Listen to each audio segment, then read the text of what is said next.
자, 이제 본질적인 얘기를 할게요. 영업의 가장 본질적인 얘기는 뭘까? 내가 고객을 만나러 가서 한마디를 해야 된다라고 하면 뭘 해야 될까? 딱 느끼게 해줘야지. 뭐를? 호기심. 가치를. 가치. 자, 내가 해야 될 얘기는 이 한마디예요. 너 한 달 수입이 5천만 원 가능해. 쉬워. 쉽다. 1년에 6억 버는 게 어렵지 않아. 네가 누구라도 설득하는 능력이 생긴다면 가능하지 않을까?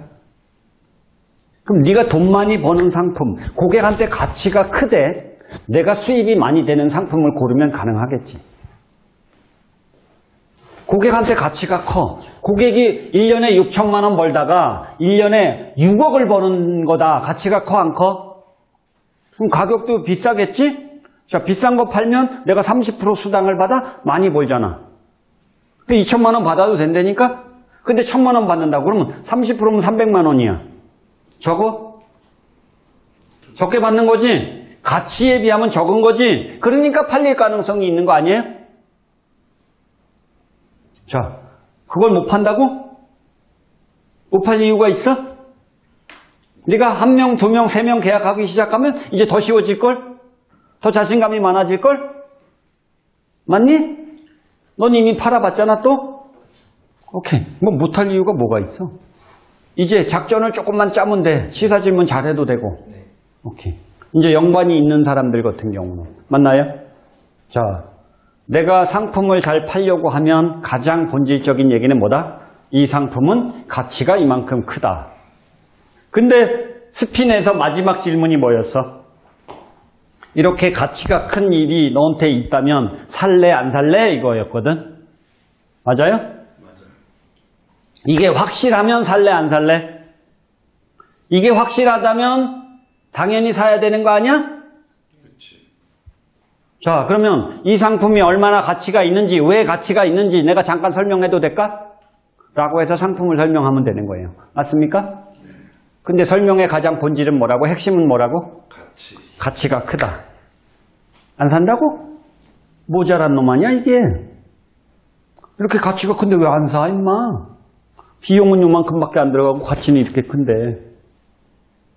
야, 왜 안 사냐고? 이거 믿으면 팔리는 거예요. 맞아요? 자, 그런데 우리 영업사원들이 대체로 상품을 열심히 설명해요. 근데 안 사요. 이게 우리들의 문제죠. 이걸 뭐라고 하느냐? 고객이 안 샀다 이런 경우를 뭐라고 한다고? 상담에 실패했다 이러는 거예요. 상담에 실패하는 이유는 본질이 뭘까요? 제대로 알리지 못했다. 오케이. 고객한테 혜택이 많다라고 느껴지지 않았기 때문이다 이거죠. 자, 고객은 상품을 사기 위해서 뭘 해야 됩니까? 돈을 내야죠? 그렇죠. 그럼 돈을 안 낸다라는 건 왜 안 내는 거다? 그만큼 가치가 혜택이 크다라고 느끼지 못했으니, 확신이 생기지 않았으니 안 사는 거다 이거죠. 그럼 내가 설명을 가장 잘해야 될 건 뭐예요? 혜택이 느껴지게 하는 것. 자, 이 차는 연비효율성이 좋습니다. 혜택이 느껴지나요? 아니요. 오케이. 그럼 혜택이 느껴지게 하려면 어떻게 해야 돼요? 선생님이 타는 차는 리터당 10km를 가고 있고 제가 파는 차는 리터당 20km를 갑니다. 그런데 휘발유차가 아니고 경유차입니다. 자, 이러면 혜택이 더 많이 느껴지나요? 그렇죠. 아까보단 더 많이 느껴지죠? 느낌이 왔어요? 혜택이 있다 느낌이 왔어요? 아닌데? 아직도 조금 왔어. 자, 그러면 선생님 지금 한 달에 기름값 80만 원 들어간다고 그랬죠? 이 차로 바꾸면 얼마가 들어갈까요? 40만 원 이하가 들어가겠지? 경유니까. 그렇죠. 그러면 한 45만 원 정도는 절감이 되겠네. 매월 45만 원이 절감이 되겠네요. 맞아요? 그렇죠. 오케이. 그러면 1년이면 얼마가 절감됩니까? 540. 그렇지, 540. 근데 자동차를 사서 1년만 타나요? 10년은 타야지. 그렇죠. 10년을 타야죠. 그러면 10년 동안 자동차 타는 동안 절감되는 기름값이 얼마예요? 5,400. 자동차 한 대 값이 나왔네? 선생님, 이 차를 계속 타고 다니실래요? 이거를 바꾸실래요? 자동차 값은 3천만 원인데?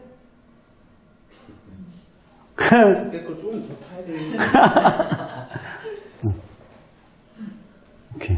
자, 이왕에 차를 살 거다. 이왕이면 이렇게 기름값이 적게 들어가는 차를 사야 되지 않겠어요? 대동소이하다면 이왕에 차를 사는 거 이렇게 기름값이 적게 들어가는 차를 사야 되지 않을까요? 맞아요? 틀려요? 혜택이 느껴지나요? 왜 느껴졌어요? 숫자로 얘기해요. 자, 숫자로 얘기했어요. 한 달에 절약되는 돈이 얼마다. 1년이면 얼마다. 5년이면 얼마고 10년이면 얼마다. 그런데 안 바꾸냐. 어떤 거를 사야 되겠느냐. 오케이? 자, 이러니까 혜택이 느껴지는 거예요. 그래서 팔리는 거예요. 상담에 실패하는 첫 번째 가장 본질적인 이유는 뭐다? 혜택이 느껴지도록 설명하지 않는다. 그럼 우리가 영업을 잘하려면 어떻게 해라? 혜택이 잘 느껴지도록 설명해라. 이게 본질이에요. 고객은 상품을 사는, 자동차를 사는 게 아니에요. 뭘 사는 거예요? 혜택. 그쵸. 혜택을 사는 거예요. 가치를 사는 거예요. 맞습니까?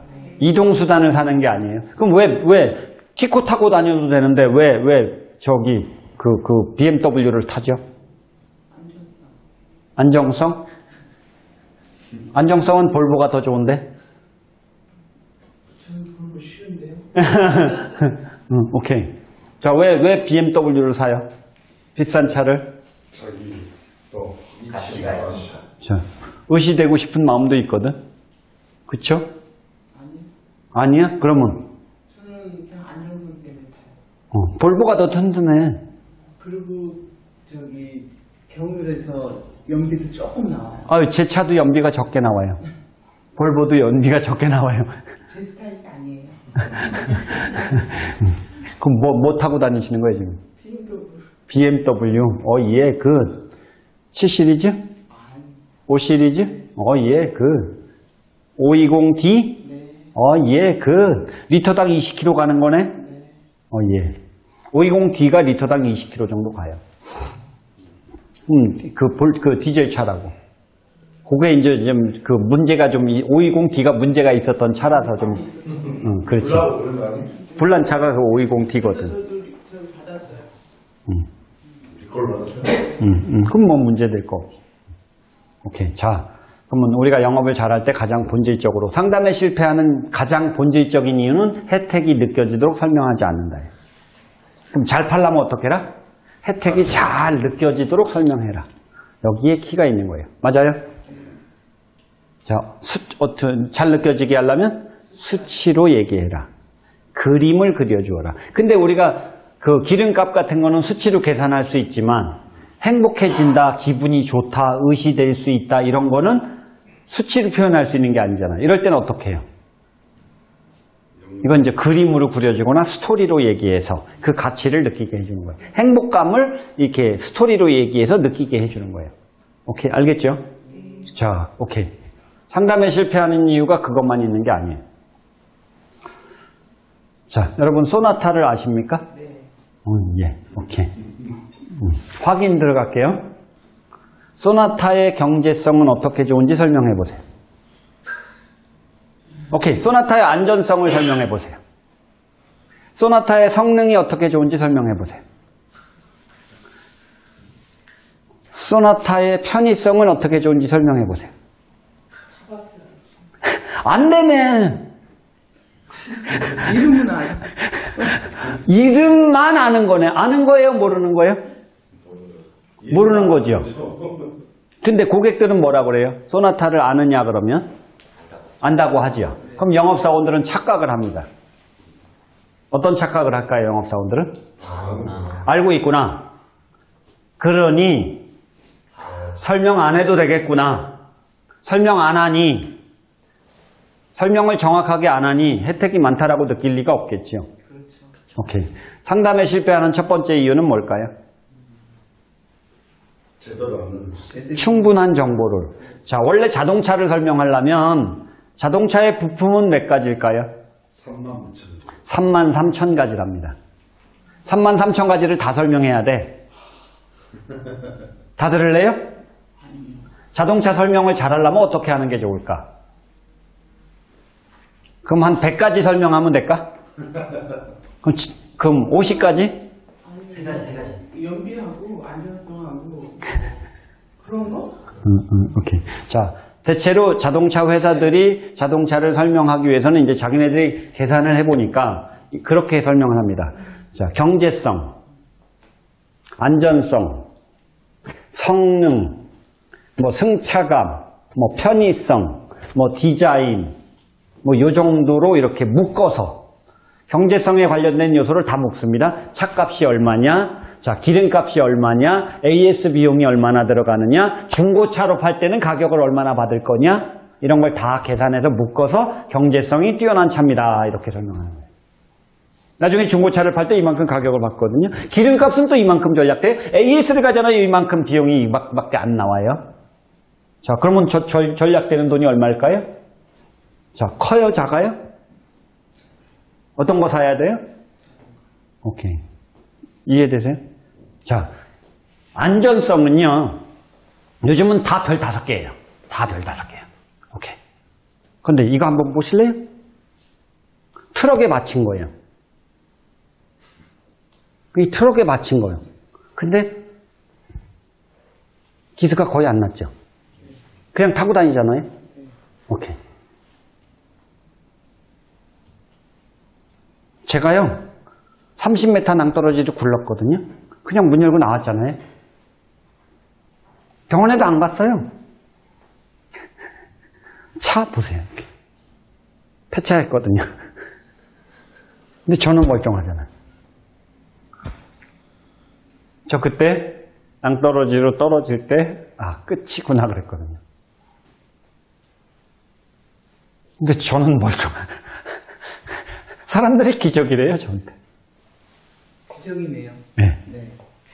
그때 죽었으면 내가 이렇게 못 만났을 텐데. 이왕이면 네. 이렇게 안전성이 뛰어난 차를 사야 되는 거 아닐까요? 그렇죠. 이런 걸 보여주고 다 묶어서. 자, 우리가 안전이라고 하면 적극적 안전이 있고요, 소극적 안전이 있어요. 적극적 안전은 뭘까요? 저는 자동차 회사 강의도 많이 해봤기 때문에 알거든요. 사고가 날 만한 상황이 생겼을 때 사고가 안 나게 하는 것, 이게 적극적 안전이에요. 오케이. 사고가 났을 때 사람이 다치지 않게 하는 거, 이거 뭐예요? 이게 소극적 안전이에요. 자, 부딪히잖아요, 굴르잖아요, 떨어지잖아요. 이런 상황이 됐을 때도, 자, 에어백 터지고 뭐 해서 이런 것 때문에 죽지를 않는 거예요.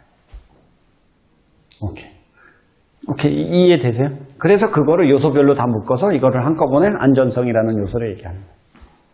자, 선생님. 시속 100km로, 두 차가 시속 100km로 달리다가 부딪히잖아요? 문 열고 나올 수 있어요. 진짜요? 네. 어떤 차를 타야 되겠어요? 몸값이 비싸신 분인데. 저 안 비싸요. 허름해요. 그냥 태어난 것 자체가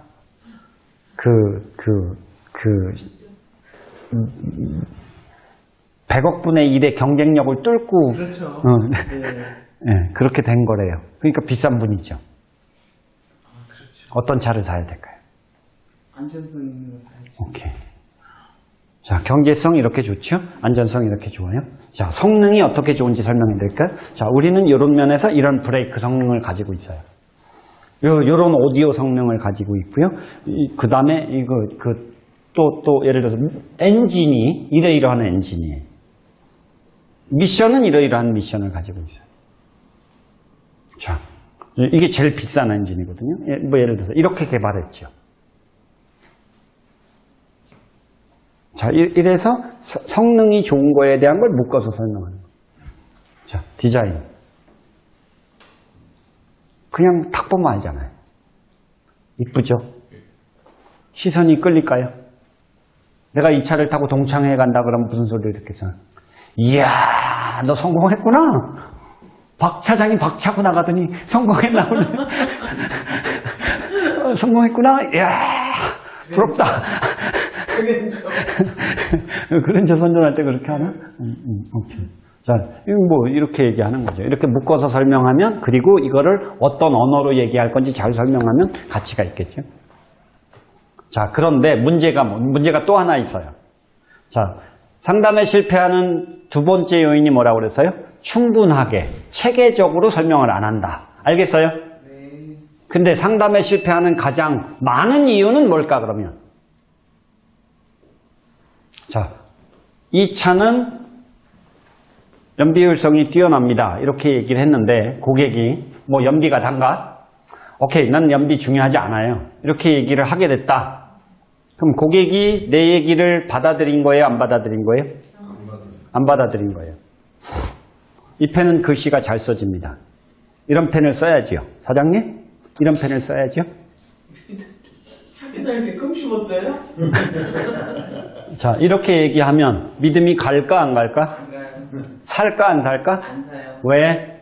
행동이 불량이에요. 자, 이게 뭐예요? 자, 보세요. 자세가 메시지의 몇 프로를 차지한다 그랬죠? 55%. 이게요, 펜이 다른 것보다 훨씬 더 좋다고 하거든요. 이런 거 쓰셔야 되는 거 아닐까요? 초보의 냄새를 풍기면서 설명하면 어떤 느낌이 들까요? 믿음이 갈까요? 자, 받아들여요? 안 받아들여요? 오케이. 그럼 반드시 하면 이 펜은 글씨가 잘 써집니다. 이러면 믿을까? 그래도 안 믿습니다. 알 수가 있나? 뭐 펜이 니네만 만들어? 자, 고객은 자, 이 펜은 글씨가 잘 써집니다라고 했을 때 믿을까요? 안 믿을까요? 써보자 해서 안 믿죠. 5천만 원 번다 그러면 믿어요? 안 믿어요? 안 믿죠. 안 믿죠. 오케이. 왜 안 믿는 걸까요? 자세나 표정이나 아니면 목소리 때문에 안 믿는 거죠. 자, 우리 이 금융상품은 다른 금융상품보다 이자율이 이 정도 높습니다. 믿을까요? 아유, 그까짓 거 얼마나 된다고 이렇게 생각할 수도 있어요, 고객이. 맞아요? 네. 그럼 이런 경우는 어떤 경우예요? 내 얘기를 받아들이지 않은 거예요. 이걸 뭐라고 하느냐? 내가 설명한 정보가 고객이 왜곡 해석을 했다라는 거예요. 왜곡됐다라는 거예요. 고객이 오해를 했다라는 거예요. 이런 상황이 발생하면 팔릴까요? 안 팔릴까요? 정보가 왜곡되는 현상이 많을까요? 적을까요? 많죠. 자, 결국 안 팔리는 가장 본질적인 많은 이유는 뭐다? 정보가 왜곡되기 때문이다. 고객들이 오해하기 때문이다. 그러면 영업을 잘하려면 어떻게 해야 돼요? 왜곡되는 경우가 없어야 되고요. 오해되는 경우가 없어야 돼요. 그런데 정식한 이사님이 어제 설명하는 거나 제가 설명하는 걸 보면 그런 일이 안 생겨요.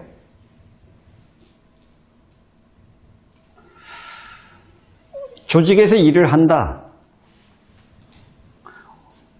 자, 어떤 조직에서 일하고 싶으신 거예요? 평균 수입이 5천 되는 조직에서 일하실래요? 평균 수입이 300 되는 곳에서 일하실래요? 당연히 뭐 선택할 수 있다면 많이 받는 것도 해요. 저희는 평균 수입이 4,800이에요. 평균이요? 네. 굉장하네요.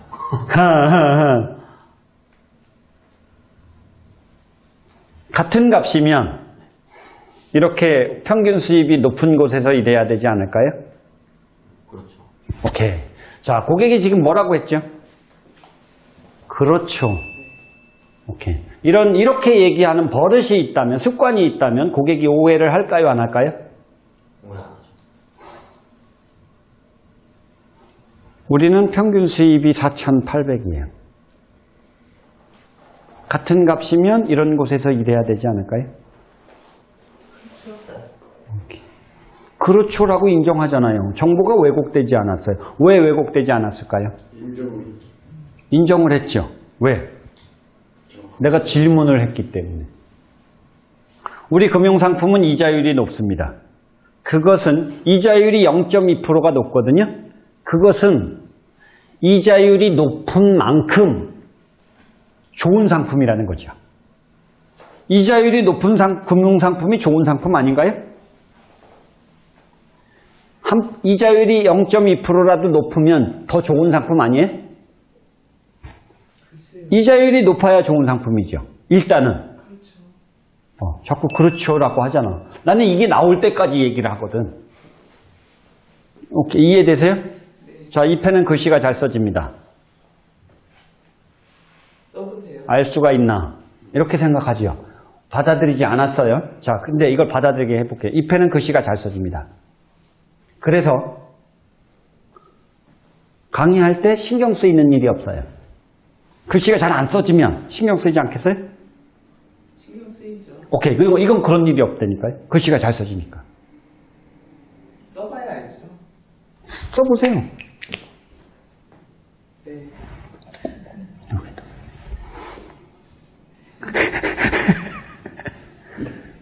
잘 써지는군요. 자, 같은 값이면 강의하는데 지장이 없는 펜을 써야 되지 않을까요? 네. 네 하면 따라온 거예요? 네. 근데 글씨가 잘 써집니다라고만 하면 오해될 가능성이 있다.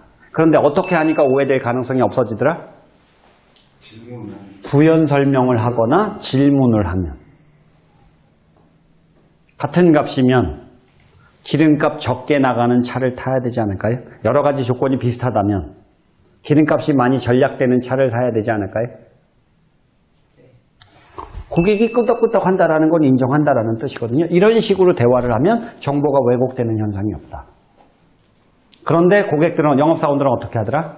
글씨가 잘 써집니다 하고 말아버리는 거예요. 연비효율성이 좋습니다 하고 말아버리는 거예요. 안전성이 뛰어납니다 하고 말아버리는 거예요. 근데 고객들이 안 믿죠. 그러면 안 팔리는 거예요. 자, 그럼 상담에 실패하는 이유는 이 세 가지밖에 없어요. 충분한 정보를 전달하지 않는다. 전달을 하는데 고객이 받아들이지 않더라. 셋째, 혜택이 충분하게 느껴지지 않더라. 그러니까 고객이 안 사는 거다 이거예요. 그럼 잘 팔려면 어떻게 해야 될까요, 내가? 그거 바꿔줄게. 상담에 실패하는 이유는 이 세 가지밖에 없다. 그럼 모든 상담을 성공하는 좋은 방법은 이 세 가지 원칙을 뒤집기만 하면 된다. 어떻게 해라? 충분한 정보를 전달해라, 체계적으로. 알겠죠? 그런데 이 정보가 왜곡되지 않도록 해라. 그리고 이 제품을 구입하면 당신에게 혜택이 크다고, 많다고 느끼게 설명하라. 그래도 믿지 못할 경우에는 하나를 더 써라.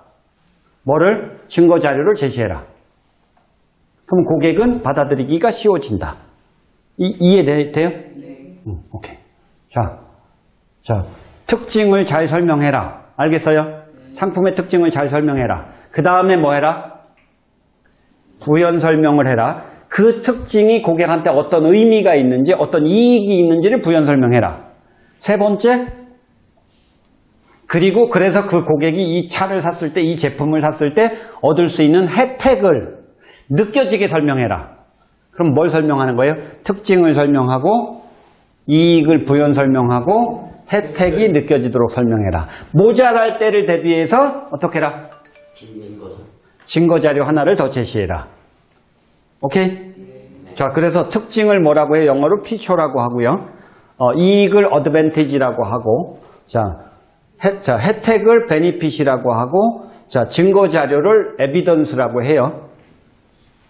자, 이거를 포함해서, 이제 묶어서 피초의 F를 따고, 어드밴티지의 A를 따고, 베니핏의 B를 따고, 이 자료 드릴 거니까 걱정하지 마세요. 그리고 증거 자료의 에비던스를 따서 FABE라고 합니다. 이 방법을 쓰면 고객이 구입하기가 쉬워진다. 고객이 거부하기가 어렵다. 오케이? 미국의 포춘지에 선정되어 있는 500대 기업은 이 FAB라는 기법을 모든 영업사원이 다 공부를 합니다. 이거에 맞게끔 그 상품을 설명합니다.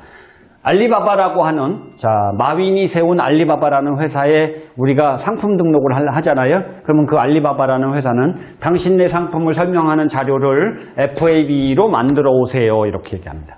FAB로 설명해야 고객이 받아들이기가 좋으니까 그렇게 설명 자료를 만들어서 제출해라. 그럼 심사해가지고 결정할게. 그럼 그 자료를 받았으면 그걸 가지고 홍보를 하는 거예요. FAB 방법으로. 알리바바 같은 회사가 대단한 회사거든요. 연간 350조 이상 매출을 올리는 회사인데 그런 회사에서도 상품을 설명할 때 FAB 방법으로 한다는 거예요. 근데 아직 한국에서는 이 FAB가 중요한지를 잘 모르는 기업들이 대부분이죠. 중소기업들이 이런 거 공부해야 되거든요. 근데 공부 안 해. 대충 한다고. 이걸 체계적으로 잘 만들면요, 고객이 안 살 리가 없어요. 오케이? 상품 설명은 어떻게? FABE. 오케이. 그러면 그 앞에서 뭐 했죠, 우리? 스핀. SPIN, 그 다음에 FAB. 여기까지 가면 어떻게 된다? 와우, 훌륭하네요. 그리고 클로징 하기가 쉬워진다. 오케이, 알겠죠? 무슨 방법을 써라? FAB 방법을 써라.